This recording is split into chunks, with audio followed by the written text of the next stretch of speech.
Indra berdiri di depan pagar kayu rumah neneknya sambil melihat ke arah jalan tanah yang membelah desa. Udara sore cukup sejuk dan bau sawah basah masih tercium dari kejauhan. Di kiri dan kanan jalan, beberapa rumah panggung berdiri berjejer. Sebagian sudah tua dan terlihat mulai rapuh. Desa Sukasari masih seperti yang ia ingat. Tenang, sedikit sunyi, dan tak banyak berubah sejak ia pergi merantau 3 tahun lalu. Ia baru saja kembali setelah mendengar kondisi neneknya yang mulai sering sakit-sakitan. Selama ini, hanya nenek yang tinggal di rumah itu, sementara anak-anaknya telah lama pindah ke kota. Indra memutuskan untuk kembali dan tinggal di desa agar bisa merawat nenek. Di halaman rumah, nenek duduk di bangku kecil dekat pohon mangga. Ia tersenyum saat melihat Indra mendekat. "Kamu udah lihat rumah yang di ujung jalan?" tanya nenek sambil mengerutkan alis. "Yang rumah kosong itu?" Indra menunjuk ke arah bangunan tua yang berdiri di pojok desa, agak tersembunyi di balik pohon-pohon besar. Nenek hanya mengangguk pelan. "Jangan terlalu dekat ke sana ya." Indra tidak langsung bertanya kenapa. Ia hanya mengangguk kecil. Tapi rasa penasaran sudah muncul. Sejak kecil ia tahu rumah itu memang selalu tampak sepi. Tapi sekarang kesunyiannya terasa lebih berat. Dindingnya sudah retak, jendela kayunya miring dan catnya mengelupas hampir di seluruh bagian. Seperti ada sesuatu yang membuat rumah itu tidak hanya tua, tapi juga terlupakan. Di warung kopi dekat lapangan desa, Indra mencoba bertanya ke warga sekitar. Beberapa orang menyapanya dengan ramah, tapi ketika ia menyinggung soal rumah di ujung desa, suasana percakapan langsung berubah. "Udah lama kosong," jawab Pak Yono sambil menatap ke arah lain. "Gak usah dipikirin Indra. Gak ada orang waras yang mau tinggal di situ sekarang," tambah yang lain. Indra tidak mendapatkan jawaban yang jelas. Tapi dari sikap mereka, ia tahu pasti ada cerita yang sengaja disembunyikan. Malam datang perlahan. Di kamar yang diterangi lampu minyak, Indra duduk di dekat jendela. Ia membuka sedikit tirai, mencoba melihat arah rumah kosong yang masih bisa terlihat dari kejauhan. Hanya siluet bangunan gelap yang tampak samar. Matanya terpaku saat melihat sesuatu melintas cepat di depan rumah itu. Bentuknya putih, tinggi, dan seolah melayang. Hanya sekejap, lalu hilang tertutup bayangan pepohonan. Indra diam cukup lama. Ia yakin itu bukan pantulan cahaya, bukan juga bayangan orang. Ia mengucek matanya, lalu menutup tirai perlahan. Di luar, jangkrik masih bersuara. Tapi bagi Indra, malam itu terasa lebih sunyi dari biasanya. Warung kopi di pojok lapangan desa cukup ramai malam itu. Meja-meja kayu dipenuhi pria-pria tua yang berbicara pelan sambil menyeruput kopi hitam. Indra duduk di sudut bersama 2 orang yang dikenalnya sejak kecil, Pak Yono dan Pak Giman. "Aku masih ingat waktu rumah itu masih ada penghuninya," gumam Pak Giman sambil menatap cangkirnya. Indra menoleh. "Maksudnya rumah Adit?" Nama itu membuat percakapan di meja sebelah terhenti sesaat. Beberapa orang melirik ke arah Indra, lalu kembali berbicara dengan suara yang lebih pelan. Pak Yono menghela napas pelan. "Kamu masih di kota waktu kejadian itu, tapi semua orang di desa tahu soal Adit," kata Pak Yono. Indra memperhatikan ekspresi mereka. Wajah Pak Yono tampak serius, seperti sedang memilih kata. Adit itu orangnya tertutup, jarang keluar rumah. Kadang ada yang lihat dia jalan tengah malam bawa botol kaca. Dulu ada yang bilang dia belajar hal-hal yang aneh. "Ilmu hitam?" tanya Indra pelan. Pak Giman mengangguk. Banyak yang curiga, apalagi waktu itu beberapa warga ngalamin kejadian aneh. Ada ayam mati tanpa sebab, bayi demam mendadak, dan suara-suara aneh dari arah rumahnya. Indra tidak langsung percaya, tapi ia tahu di desa, cerita seperti itu dipercaya turun-temurun. 3 tahun lalu, rumahnya terbakar sebagian. Adit gak pernah kelihatan lagi sejak malam itu. Warga nyari, tapi gak nemu jasadnya. Tambah Pak Yono. Polisi sempat datang, tanya Indra. Datang, tapi nggak nemu bukti apa-apa. Akhirnya dianggap hilang. Tapi sejak saat itu, rumah itu ditinggal. Nggak ada yang berani mendekat, ujar Pak Giman. Indra diam cukup lama. Cerita itu terasa terlalu aneh, tapi juga terlalu serius untuk dianggap lelucon. Ia mencoba mengingat wajah Adit, tapi yang muncul hanya bayangan samar seorang pria muda berambut gondrong yang sering berdiri di depan rumah dengan tatapan kosong. Kamu jangan ikut campur Indra, kata Pak Yono. Suaranya lebih rendah dari tadi. Ada hal yang lebih baik dibiarkan tetap jadi rahasia. Indra hanya mengangguk pelan, tapi dalam hati rasa penasarannya semakin besar. Ia merasa ada sesuatu yang disembunyikan oleh warga. Sesuatu yang berkaitan dengan Adit dan rumah itu. Saat berjalan pulang, jalan desa sudah sepi. Lampu-lampu temaram menerangi jalur setapak menuju rumah nenek. Di kejauhan, rumah kosong itu masih berdiri gelap. Indra berhenti sejenak, memandangnya dalam diam. Bayangan Adit dan cerita yang baru saja didengarnya terus berputar di kepalanya. Ia merasa semakin malam, rumah itu seperti makin memperhatikannya. Indra duduk di kursi bambu dekat jendela, memandangi halaman depan rumah nenek yang mulai gelap. Nenek sudah tidur sejak sore karena merasa pusing. Malam terasa lebih sepi dari biasanya. Tidak ada suara orang lewat, hanya angin yang membuat daun pisang di samping rumah bergoyang perlahan. Dari tempat duduknya, Indra masih bisa melihat sebagian atap rumah Adit yang menjulang di ujung jalan. Bangunan tua itu tampak gelap, seperti menyatu dengan pohon-pohon besar di sekitarnya. Indra menatap ke arah sana cukup lama, sampai matanya mulai lelah. Saat hendak bangkit untuk menutup jendela, terdengar suara aneh dari kejauhan, seperti suara sesuatu yang menyeret di tanah. Lalu disusul suara seperti cakaran. Indra berhenti bergerak dan memasang telinga. Suara itu datang dari arah pekarangan rumah Adit. Ia membuka jendela lebih lebar, lalu mencondongkan tubuh sedikit keluar. Tidak ada apa-apa di jalan, tapi suara itu masih terdengar. Cakaran pelan, seperti kuku menggesek tanah atau dinding kayu. Langkah pelan menyusul, berat dan lambat. Indra menahan napas. Ia tahu arah suara itu dari pekarangan belakang rumah Adit, bagian yang terlindung pohon mangga besar dan pagar bambu tua.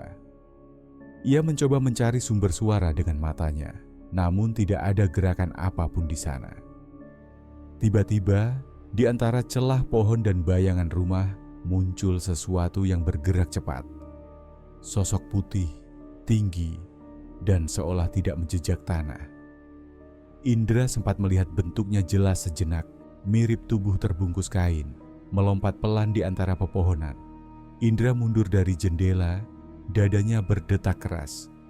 Ia masih mencoba meyakinkan diri bahwa yang dilihatnya bukan bayangan, tapi perasaan dingin mulai muncul di tengkuknya. Beberapa menit berlalu, tidak ada suara lagi. Tapi Indra tidak berani menutup jendela. Ia tetap berdiri di balik tirai, menatap ke arah rumah Adit yang kini tampak lebih gelap dari sebelumnya. Ia ingin berpikir bahwa itu hanya bayangan atau mungkin binatang. Tapi sosok putih itu terlalu tinggi, dan gerakannya terlalu aneh untuk disebut wajar. Malam semakin larut. Indra akhirnya menutup jendela, tapi pikirannya tidak tenang.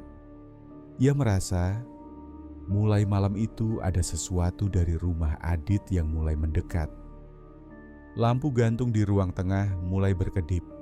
Indra berdiri di depan dapur, mencoba menyalakan ulang saklar, tapi lampunya tetap padam. Hanya cahaya redup dari kamar nenek yang masih menyala. Listriknya sering begini, Nek? Tanya Indra dari arah pintu kamar. Nenek menggeleng pelan. Baru mulai beberapa malam ini. Indra duduk di kursi kayu sambil menatap dinding. Angin dari luar masuk lewat celah jendela yang tidak tertutup rapat. Malam terasa lebih dingin dari biasanya. Di luar, Kabut tipis mulai menyelimuti jalan dan pekarangan. Saat Indra hendak menutup jendela, terdengar ketukan pelan.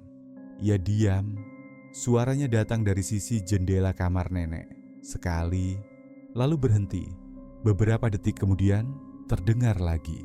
2 kali. Pelan, tapi jelas. Indra menempelkan telapak tangan ke jendela. Tidak ada bayangan orang. Tidak ada siapapun di luar. Ketukannya berhenti. Ia menutup tirai dan menarik nafas pelan. Beberapa menit kemudian, terdengar suara dari atap. Seperti langkah kaki yang berat, bergerak perlahan dari satu sisi ke sisi lain. Indra menatap langit-langit, lalu melihat ke arah nenek yang mulai resah di tempat tidur. "Dengar gak, Nek?" tanya Indra pelan. Nenek membuka mata dan mengangguk. "Sejak kamu lihat rumah itu, rasanya ada yang ikut ke sini." Indra tidak menjawab. Ia bangkit, berjalan ke pintu depan dan menguncinya rapat. Langkah di atap masih terdengar, seperti sesuatu yang mondar-mandir di atas genting. Malam terasa lama. Lampu tidak kunjung menyala kembali. Indra duduk di ruang tengah, mendengarkan suara-suara itu sambil menjaga nenek agar tidak semakin cemas. Sampai pagi menjelang, suara langkah di atap tidak muncul lagi. Tapi sejak malam itu, Indra merasa rumah nenek tidak lagi senyaman sebelumnya. Sesuatu telah masuk, sesuatu yang tidak bisa dilihat, tapi bisa dirasakan. Indra berjalan melewati balai desa. Biasanya hanya ada 2 atau 3 orang duduk di sana sambil merokok atau ngobrol ringan. Tapi kali ini hampir 10 orang berkumpul. Wajah-wajah mereka tampak tegang. Suara yang terdengar hanya bisik-bisik pelan. Ia mendekat dan menyapa Pak Sahid yang duduk agak terpisah dari yang lain. Pria itu terlihat pucat dan lelah. "Kenapa ramai, Pak?" tanya Indra. Pak Sahid menoleh dengan tatapan ragu. Ia membuka mulut sejenak, lalu menunduk. Beberapa warga lain mulai memperhatikan, tapi tak ada yang langsung menjawab. Setelah beberapa saat, Pak Sahid berkata pelan, "Aku lihat sesuatu tadi malam." Indra duduk di sebelahnya. "Lihat apa?" Pak Sahid menelan ludah. "Pocong.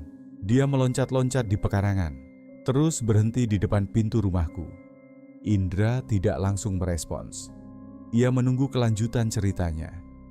"Aku gak berani buka pintu, tapi pas pagi aku cek, di lantai depan rumah ada bekas lumpur. Jejak bundar seperti kaki, tapi bukan kaki manusia." Beberapa warga mengangguk pelan, seolah membenarkan. Ada yang sudah dengar ceritanya dari mulut ke mulut. "Ini bukan cuma cerita lagi, Indra," ujar Pak Giman dari belakang. Udah ada beberapa warga yang ngalamin, tapi mereka diam, takut. Indra mengingat suara langkah di atap rumah nenek, ketukan di jendela, dan sosok putih yang ia lihat dari kejauhan. Semuanya terasa mulai berkaitan. Dulu waktu rumah Adit terbakar, banyak yang bilang itu peringatan. Tapi gak ada yang peduli, ucap seorang bapak tua dengan suara pelan. Sekarang dia balik, nuntut sesuatu. Warga mulai saling pandang. Tidak ada yang mau menyebut nama Adit dengan suara keras. Tapi jelas sekali siapa yang mereka maksud. Indra merasakan ketegangan yang mengendap di antara mereka, seperti sesuatu yang sudah lama dipendam, tapi mulai terangkat kembali. Kalau benar itu Adit, dia mau apa? Tanya Indra. Pak Sahid hanya menggeleng. Entahlah, tapi tiap kali dia muncul, suasana makin gak tenang. Warga bubar perlahan, masih dengan wajah cemas. Indra berdiri lama di depan balai desa. Ia sadar, apapun yang sedang terjadi, bukan lagi sekadar cerita lama. Ini sudah menyebar ke banyak rumah, dan semuanya mungkin berawal dari satu tempat, rumah kosong di ujung desa. Indra tidur tidak nyenyak. Kepalanya terasa berat sejak ia pulang dari balai desa. Malam itu ia merasa lebih dingin dari biasanya, meski semua jendela sudah ditutup rapat. Dalam tidurnya, ia merasa berdiri di tanah kosong yang asing. Tidak ada rumah, tidak ada pohon. Hanya kabut tebal dan tanah basah sejauh mata memandang. Langit gelap, tapi tidak sepenuhnya malam. Semua terlihat redup. Ia berdiri diam, tidak tahu harus kemana. Suara langkahnya teredam lumpur, tapi tidak ada bunyi lain. Sunyi. Dari kejauhan muncul sosok putih. Tubuh itu terbungkus kain kafan. Kepalanya sedikit tertunduk, dan gerakannya seperti melayang perlahan mendekat. Indra ingin bergerak mundur, tapi kakinya berat. Sosok itu berhenti beberapa langkah di depannya. Wajahnya tidak jelas, tapi suara terdengar dari arah sosok itu, serak dan berat, seolah berasal dari tempat yang dalam. "Aku tidak mati dengan adil." Indra menatapnya tanpa bisa bicara. Mereka tahu, tapi diam. Sosok pocong itu tidak bergerak, hanya berdiri di sana seolah menunggu. Aku dikubur tanpa pengakuan. Suasana di sekitar mulai berubah. Tanah di bawah kaki Indra terasa lebih dingin, seakan ia berdiri di atas batu nisan. Kabut makin tebal, tapi suara itu tetap terdengar jelas. Seseorang menyimpan rahasia. Dia masih hidup, dia harus bicara. Indra mencoba bertanya, tapi mulutnya tidak bisa terbuka. Sosok pocong itu mulai mundur perlahan, lalu menghilang ke dalam kabut. Tanpa suara, tanpa jejak, Indra terbangun dengan napas terengah. Kamarnya masih gelap, nenek belum bangun, tapi tubuhnya berkeringat dingin. Ia duduk di ranjang cukup lama, mencoba mengingat dengan jelas apa yang baru saja dialaminya. Tidak seperti mimpi biasa, rasanya nyata, terlalu nyata. Kalimat terakhir itu terus terngiang di kepalanya. Dia harus bicara. Indra menatap keluar jendela yang masih gelap. Jika yang datang dalam mimpinya benar Adit, maka ada seseorang di desa yang tahu sesuatu, dan orang itu mungkin sedang menyembunyikan sesuatu yang besar. Indra berdiri di depan pagar rumah kosong yang sudah dipenuhi rumput liar. Langit mulai gelap, dan tak ada satupun warga yang lewat. Ia menunggu beberapa saat, memastikan tidak ada yang memperhatikannya, lalu membuka pagar perlahan. Pintu depan rumah terkunci rapat, tapi jendela samping tidak. Engselnya sudah lepas separuh, tinggal didorong sedikit untuk bisa masuk. Dengan senter kecil di tangan, Indra melangkah masuk. Di dalam, debu menutupi hampir semua permukaan. Bau apek menyengat begitu ia membuka pintu. Lantai kayu berderit setiap kali diinjak. Dinding sudah mulai berjamur, dan langit-langit tampak rapuh. Rumah itu seperti ditinggalkan dalam keadaan terburu-buru. Indra menyusuri ruang tengah, lalu masuk ke kamar yang paling besar. Di pojok ruangan, ada rak kayu yang miring dan meja kerja tua. Laci meja itu terkunci, tapi setelah menarik kuat-kuat, laci terbuka dan mengeluarkan suara retak. Di dalamnya ada buku lusuh berwarna coklat. Halaman pertamanya kosong, tapi ketika dibalik, tulisan tangan memenuhi bagian dalamnya. Tulisan itu tidak rapi. Beberapa menggunakan huruf besar, sebagian kecil dalam bentuk simbol yang tidak Indra kenal. Ia membuka halaman demi halaman. Di bagian tengah buku, ia menemukan daftar nama. Beberapa nama ia kenal, Pak Sahid, Bu Sarti, dan nama Pak Dharma. Indra mengernyit. Di samping beberapa nama ada catatan pendek. Misalnya di samping nama Bu Sarti tertulis, "Datang 3 kali, tidak percaya." Lalu di samping nama Pak Dharma, "Setuju, tapi takut." Semakin ia membaca, semakin banyak nama-nama warga yang muncul, disertai komentar pendek seperti catatan pengamatan. Senter di tangannya mulai redup. Ia menutup buku dan memasukkannya ke dalam tas kecil yang ia bawa. Saat hendak keluar, Indra menoleh sekali lagi ke dalam ruangan. Ada perasaan tidak enak di dadanya. Rumah ini seperti menyimpan sesuatu yang belum selesai.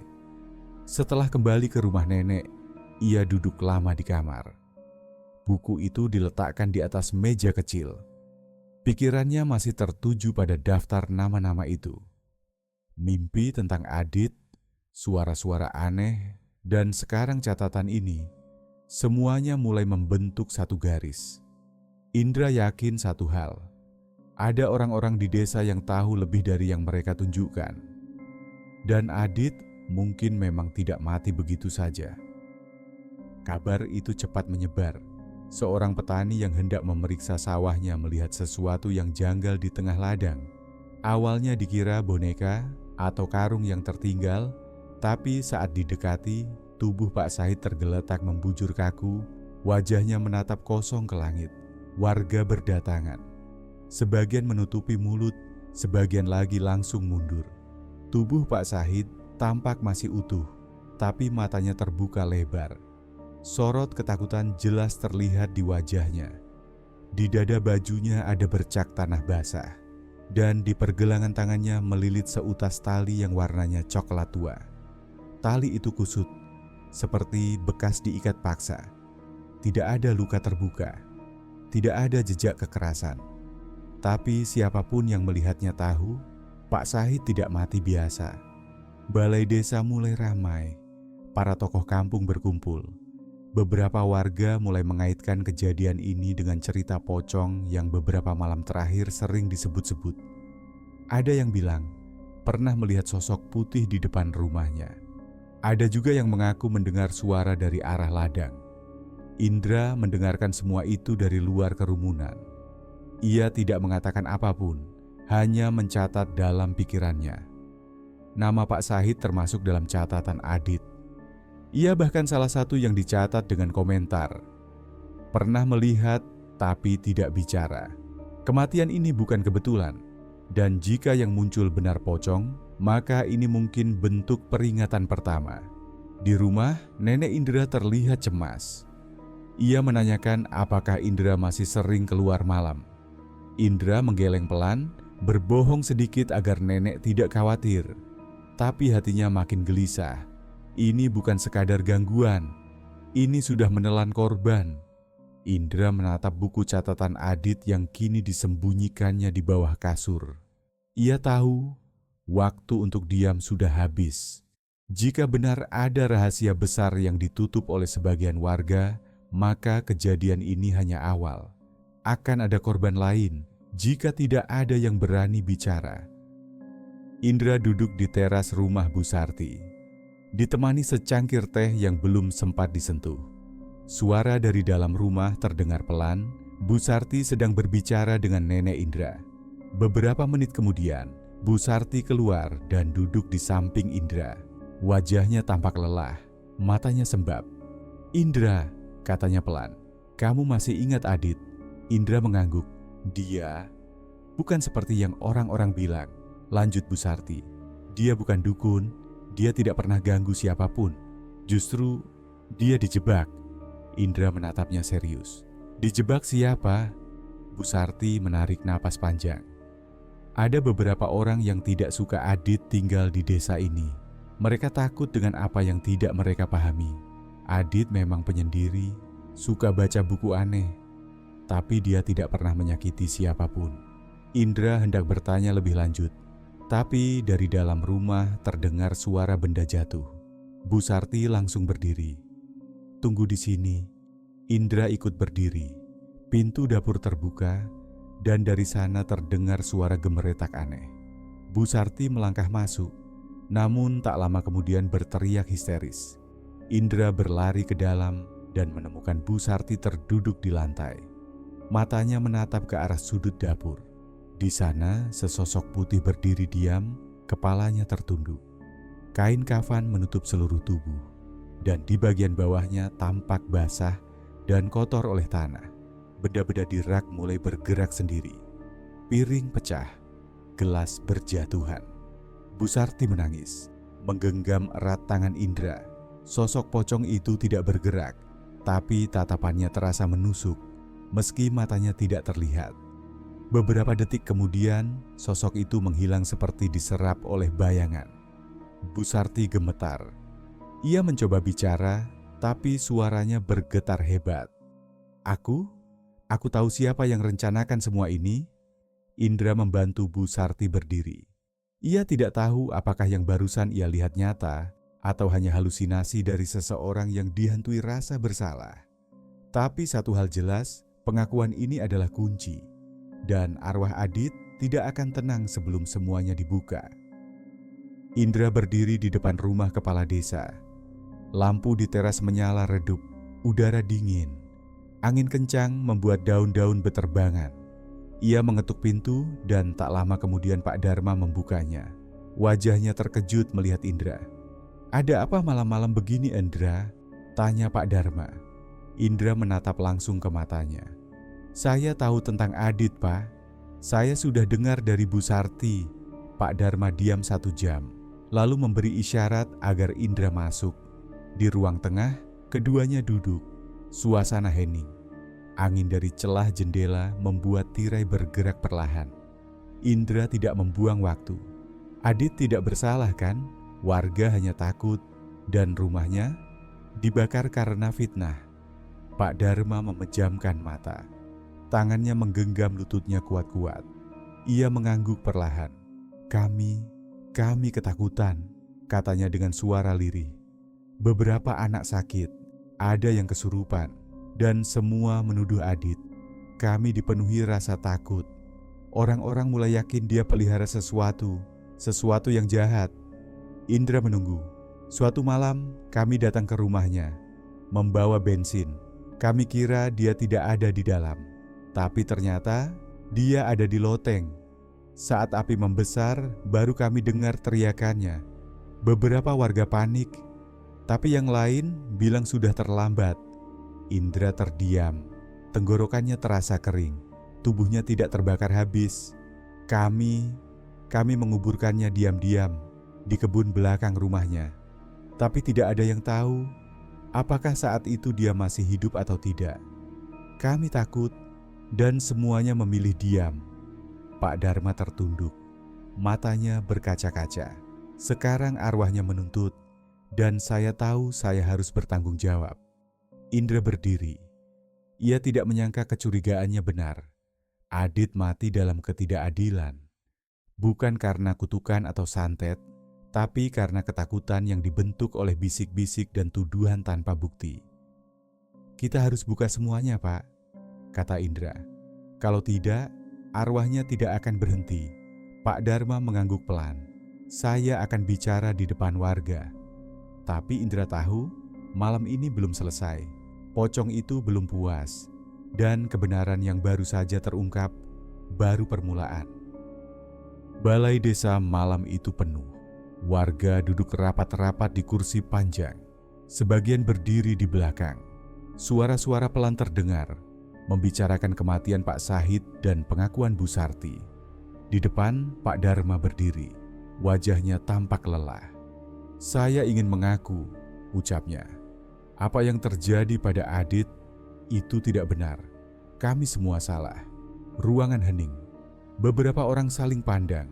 Ada yang mulai gelisah. Pak Dharma melanjutkan, menjelaskan kejadian malam rumah Adit dibakar. Beberapa warga mulai menangis, yang lain terdiam, seperti baru sadar betapa buruknya keputusan mereka dulu. Tiba-tiba lampu balai desa padam. Semua mendadak panik. Suara napas jadi terdengar jelas. Ada yang memanggil nama orang lain. Seorang ibu menjerit kecil. Indra berdiri, mencoba menenangkan, tapi ia juga merasa merinding. Dari arah pintu masuk, muncul bayangan putih. Tingginya hampir 2 meter. Tubuhnya terikat kain putih kusam. Wajahnya tidak jelas, hanya ada rongga hitam di tempat mata. Beberapa orang langsung mundur. Seorang pemuda jatuh terduduk. Yang lain berusaha membuka pintu, tapi terkunci. Pocong itu bergerak ke tengah ruangan. Langkahnya tidak biasa, seperti melayang. Tiba-tiba, pemuda yang duduk di barisan depan berteriak. Tubuhnya kejang-kejang, lalu tertawa dengan suara berat, bukan suara normalnya. "Siapa yang dulu ikut membakar?" Suara itu keluar dari mulut pemuda, tapi bukan miliknya. "Siapa yang menutup mata saat aku berteriak minta tolong?" Warga semakin panik. Beberapa perempuan pingsan. Seorang anak kecil menangis di pelukan ibunya. Pocong itu masih berdiri di tengah, tidak bergerak, hanya menatap semua orang dengan kosong. Pak Dharma maju perlahan. Ia berlutut. "Saya minta maaf. Saya yang menghasut mereka malam itu." Suara dari pemuda yang kerasukan menjadi tenang. "Kalau kau sadar, ajak mereka bicara. Buka kuburku. Biarkan orang tahu aku tidak bersalah." Setelah itu, pemuda itu jatuh pingsan. Pocong di tengah ruangan lenyap seperti asap. Lampu menyala kembali. Suasana balai desa masih kacau. Tapi semua orang tahu, ini bukan hanya soal gangguan. Ini tentang kebenaran yang harus ditegakkan. Indra memandangi Pak Dharma. "Besok, kita ke rumah Adit. Kita bongkar kuburannya." Pak Dharma mengangguk pelan. Ya, sudah waktunya dia diistirahatkan dengan layak. Langit mendung menggantung di atas desa Sukasari. Di halaman belakang rumah kosong milik Adit, beberapa warga berdiri mengelilingi lubang tanah yang mulai digali. Indra berada di sana, memegang cangkul, tangannya kotor oleh tanah basah. Pak Dharma berdiri tak jauh, bersama dua warga lain yang ikut mengubur Adit 3 tahun lalu. Wajah mereka tertunduk. Tak ada yang bicara. Suara cangkul menembus tanah jadi satu-satunya yang terdengar. Nenek Indra ikut menunggu di dekat pagar rumah, sesekali memandang ke arah lubang. Di sisi lain, polisi sudah tiba, menyimak sambil mencatat nama-nama warga yang ikut hadir. Kamera mereka merekam proses dari awal. Setelah menggali sekitar 1 meter, Indra mencangkul sesuatu yang keras. Ia berhenti dan membersihkan tanahnya dengan tangan. Terlihat ujung kain putih, sudah cokelat karena tanah dan usia. Salah satu warga yang ikut menggali membantu mengangkat bagian yang terlihat. Semakin digali, makin jelas bahwa itu adalah tulang belulang manusia yang masih terbungkus kain kafan. Semua orang mundur perlahan. Polisi segera mengambil alih. Seorang petugas mengangkat kain kafan perlahan dan memeriksa isinya. Ia mengangguk pelan ke arah temannya, lalu berkata, "Ini manusia. Sudah lama. Lengkap." Pak Dharma mulai menangis. Ia duduk di tanah, memegangi wajahnya. "Kami benar-benar sudah membunuh dia," gumamnya. "Dia belum mati waktu kami kubur." Petugas menenangkan Pak Dharma, lalu mulai bertanya satu persatu pada warga yang sebelumnya disebutkan dalam catatan Adit. Nama-nama itu sesuai dengan yang tertulis di buku yang ditemukan Indra. Mereka tidak bisa lagi mengelak. Indra berdiri agak menjauh, menatap lubang itu. Semua yang diceritakan dalam mimpi, semua gangguan selama ini, perlahan-lahan terasa masuk akal. Adit tidak hanya jadi korban, ia dikorbankan oleh ketakutan, kebencian, dan prasangka. Setidaknya sekarang dia ditemukan, kata Indra pelan pada neneknya. Neneknya hanya mengangguk, wajahnya tegang. Polisi menutup kerangka itu dengan kantong jenazah dan membawanya ke mobil. Lubang dikosongkan, tapi rasa bersalah masih menggantung di udara. Warga tidak saling bicara. Beberapa hanya duduk diam, menatap tanah, seolah berharap waktu bisa diputar kembali. Beberapa hari setelah penggalian, suasana desa Sukasari berubah. Polisi kembali datang, kali ini membawa surat penahanan. Pak Dharma, Bu Sarti, dan 2 warga lainnya dijemput dari rumah masing-masing. Warga desa berkumpul di balai desa. Sebagian melihat dari jauh. Tak ada yang membela, tak ada yang berani bicara. Semua tahu kesalahan mereka bukan hanya karena mengubur Adit secara diam-diam, tapi juga karena membiarkan ketakutan mengalahkan akal sehat. Di ruang pemeriksaan, kepala desa akhirnya mengaku semuanya dengan jelas. 3 tahun lalu, beberapa warga curiga Adit melakukan santet karena sering menyendiri dan membaca buku-buku tua. Pada malam kejadian, mereka mendatangi rumah Adit saat ia sedang tidur. Tanpa bicara, mereka menyiram bensin ke dinding dan menyalakan api.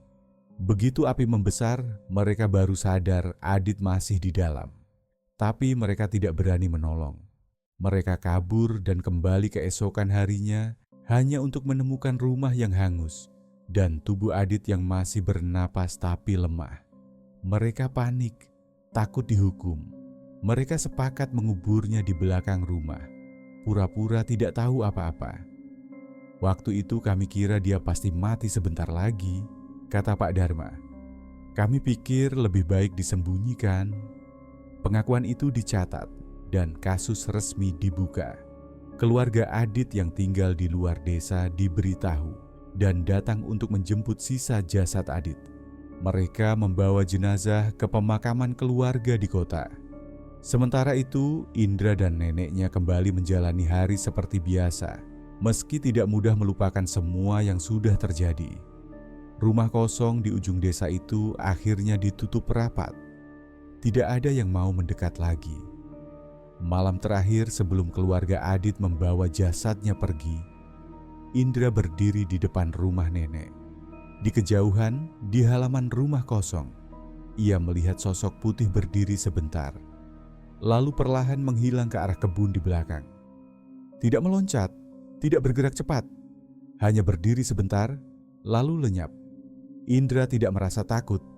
Ia hanya diam, lalu masuk kembali ke dalam rumah. Bagi sebagian orang, keadilan datang lewat proses hukum. Tapi bagi Adit, mungkin ia hanya ingin satu hal sejak awal, pengakuan bahwa ia tidak bersalah. Dan malam itu, penantiannya akhirnya selesai. Terima kasih telah menonton video ini. Jangan lupa untuk like, komen, dan subscribe, serta nyalakan notifikasi agar tidak ketinggalan video-video selanjutnya.